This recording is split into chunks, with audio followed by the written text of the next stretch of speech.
सर्वप्रथम नमस्कार. माझं नाव प्रतीक सूर्यकांत फुकडे. माझं शिक्षण झालं कम्प्युटर इंजिनिअरिंग आणि LLB पूर्ण झालेलं आहे माझं. आता हे झालंय मुंबईमधून, मुंबई महानगरपालिकेच्या आवारमध्ये मी राहत होतो. त्यामुळे इंजिनियर घेऊन या, हा रस्ता वगैरे बघितला. अहो किती वर्ष झालं तो पडला आहे तसा. इकडे अहो टीम म्हणून काम करा. तुम्ही 4चं पॅनल बनवता तर 4ची टीम असते. टीम म्हणजे काय? जर तिथं भारत सरकार आपल्या भारताची क्रिकेट टीम जर प्रत्येक व्यक्ती म्हणला बाबा मी एकटाच बॅटिंग करणार, कसं होईल? जिंकेल का टीम? ही आपली महानगरपालिका कधी जिंकणार? जेव्हा सगळे नगरसेवक पॅनल मधले नगरसेवक एकत्र होऊन एका मुठीमध्ये हे सगळा रस्ता व्यवस्थित बनवतील. इकडे भांडणं करतात, एक दुसऱ्याला पाडत असतात इलेक्शन मध्ये. असं असतं काय? टीम असेल तर प्रत्येकासाठी मतं मागा. हे मिरज पॅटर्न कुचका पॅटर्न आहे. याच्यामुळे ज्याता प्रस्थापित आहेत त्यांनी फक्त निवडून येण्यासाठी त्याच्यामध्ये फॉर्म्युला घातलेला आहे. जनतेसाठी हा कुचका आहे. जनतेची बाबा पूर्ण यामध्ये हानी आहे. जनतेने समजून घ्यावं. यावेळेला सर्व जे लोक आहेत जे स्वतःचा फक्त स्वार्थ साधतात, घरात बसण्यासाठी नगरसेवक पद नाहीये. जर मंडळी, अजितदादा भाजपसोबत युती करण्याआधी काय बोलले होते ते पहा. ठीक आहे, आणि 2 महापौर न बोलता आमचे नेते म्हणून पवार साहेबांनी बोलावं, हे नाही. ही कुठली लोकशाही? बाबासाहेब आंबेडकरांनी जी लोकशाही तुम्हाला मला दिली ती लोकशाही नाही, ही ठोकशाही, ही हुकुमशाही आहे. मोदी साहेब फक्त इथं भूमिपूजन करायला आले, भाषण करून गेले. मला कोणतरी म्हणलं मोदी साहेब म्हणतात फकीर आहे. म्हणलं हो, मी पण ऐकलं. पण म्हणले राव त्या दिवशी 4 कार्यक्रम होते, 4 कार्यक्रमाला 4 ड्रेस घातले राव त्यांनी. फकीर कसे?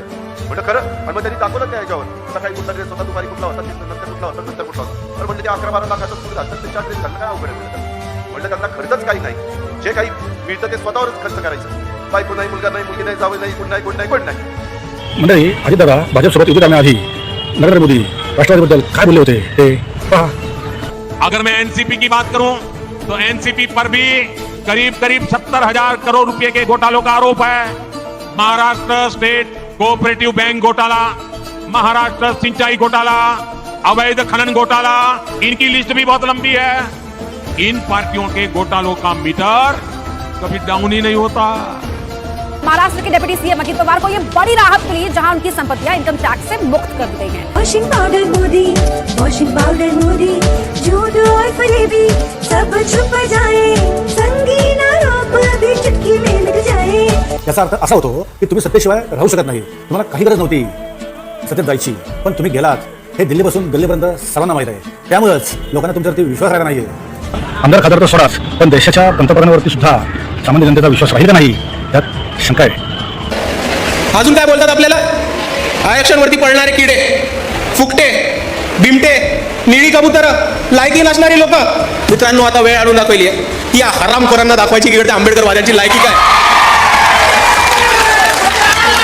तो बाबा साहिब ने संविधान कब बनाया? जिस जमाने में दलित लोग अगर जमीन पर चलते थे तो उनके कमर के सामने झाड़ू होती थी और गले में वो होता था घड़े के जैसा कि अगर थूकना भी है तो उसमें थूको, और जिस जमीन पर तुम चलते हो उसको झाड़ू दो, क्योंकि तुम्हारे पैर इस काबिल नहीं है कि तुम जमीन पर चलो. तो बाबा साहिब ने कहा कि कोई बड़ा नहीं, कोई छोटा नहीं, सब बराबर होंगे. और बाबा साहिब ने संविधान में हम सबको इंसान कहा. All human beings are equal in the eye of the law. और बाबा साहिब ने क्या लिखा संविधान में?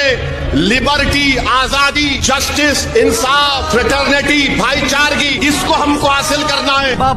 अल्लाह मुझसे पूछेगा कि तुझको इज्जत दी गई, तुझको मकबूलियत दी गई, तुझको बोलने की आवाज दी गई, तुझे जबान दी गई, बता तूने क्या किया. मैं यहाँ पर इसलिए आया हूँ, सुनो मेरी बात को, कि हिंदुस्तान के मुसलमानों पर बाबा साहेब अम्बेडकर का एक बहुत बड़ा फर्ज है हमारे कंधों में. मैं उस फर्ज को उतारने को आया हूँ. मैं गरीब, दलित और ओबीसी समाज के इंसाफ के लिए आया हूँ.